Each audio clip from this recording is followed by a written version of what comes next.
It was a long journey to get to 2019. You know, to me, I've always said that it's so much bigger than the wins and the losses. I think playing this sport for as long as I have been playing, you really just enjoy the journey. You enjoy what you've learned up until that moment. You know, I think it was the journey getting into the World Cup and getting picked to be on that roster that was holding the most weight. But I think once my name was announced to the roster and I was in the tournament, I kind of felt like, all right, the rest is left to me. Crystal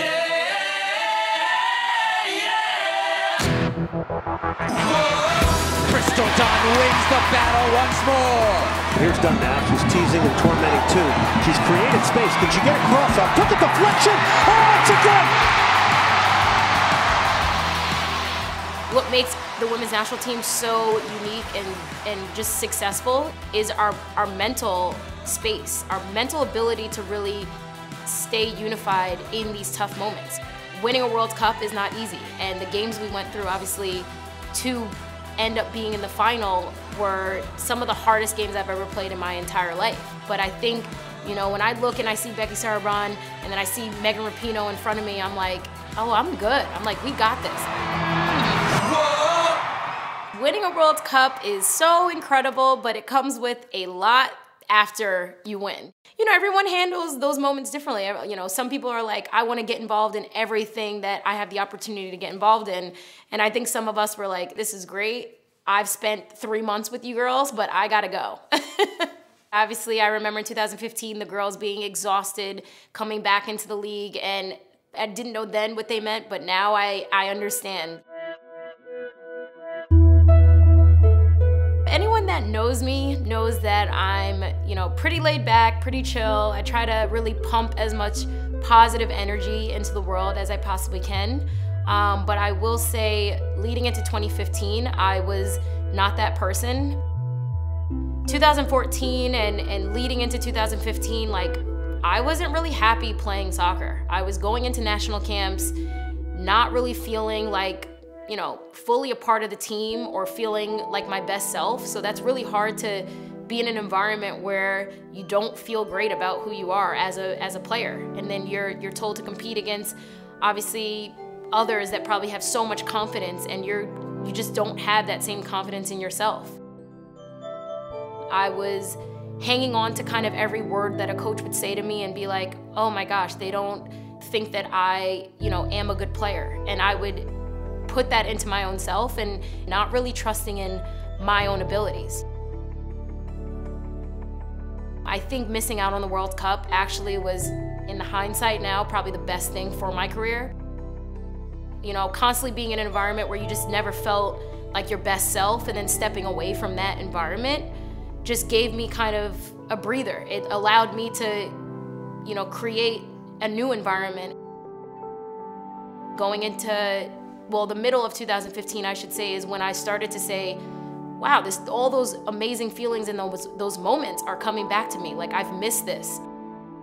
I went on in 2015 to win the league MVP and the Golden Boot in that year. So 2015 wasn't a terrible year for me at all, actually. I was really like, you know, I don't care what anyone thinks. I know I'm a great player. I know I can be a great teammate to everybody. And, you know, everything, I won't say felt easy, but it definitely felt easier. I really defined who I wanted to be, and I found myself again. You gotta come here.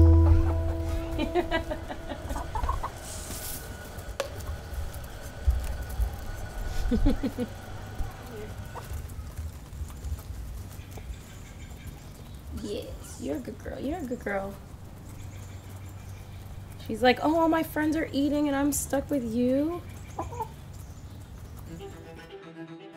I used the first couple of weeks, I would say, in quarantine, just really enjoying time with my husband, just, you know, watching the news, trying to stay up to date about what was going on in the world. And then I kind of started to move on to, how am I gonna stay fit? What is this year gonna look like? Wow, what a bummer this would be if the Olympics can't go on, you know? And then I started thinking about all the other things that were gonna fall into place, or not fall into place, I should say, such as the NWSL season.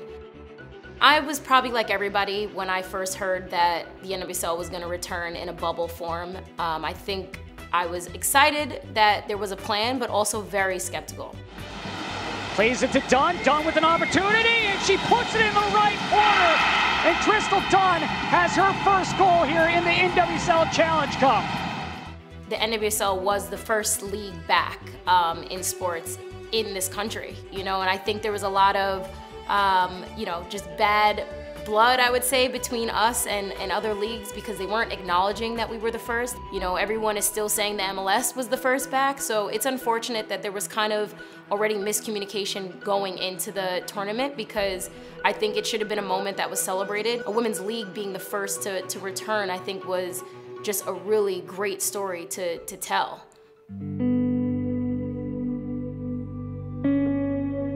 So we knew we were going to be the first league back, and we wish we had more time to really do all the things we wanted to do around the message of, you know, Black Lives Matter. This was about collectively having that very powerful message be displayed on TV. Obviously, if we were the first team back, we wanted to make sure we were all on the same page.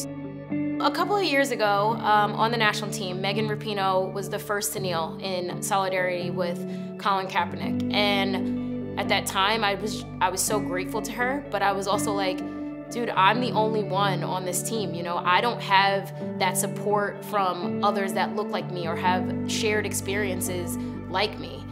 I just remember at that time that I didn't have a lot of Black teammates. That's something that I am on the side trying to really help change. You know, kneeling in the NWSL Challenge Cup was about my teammates supporting me and showing solidarity. That's really what it comes down to, is just knowing that your teammates have your back and that everybody is all on the same page and wanting to put out change in the world, and we want to be behind the change, because I think people think, you know, it's a Black person thing, or, you know, if you're Black, you're the ones that want to correct these inequalities. But, you know, obviously as a Black person, all my teams have been predominantly white. So of course I need my teammates to really have my back and show support and really be there for me. These are challenging times, so there wasn't a whole lot to enjoy this year, but I will say, for me, just going into 2021, I feel like appreciate spending time with loved ones, because you sometimes are pulled in so many different directions. You know, I would really like to change that. It's hard to tell right now what next year is gonna look like. You know, I'm hopeful that next year looks somewhat like a normal season. You know, I would love to kind of go into 2021 knowing that I'm gonna get 20 games, I'm gonna prepare for the Olympics. Obviously, fingers crossed, it goes forward. You know, obviously coming off of 2019, I think the girls are really hungry to get even better. So I'm really, really hopeful, obviously, that we step into an Olympics and we put out our best play, and hopefully we have a gold medal to show for it.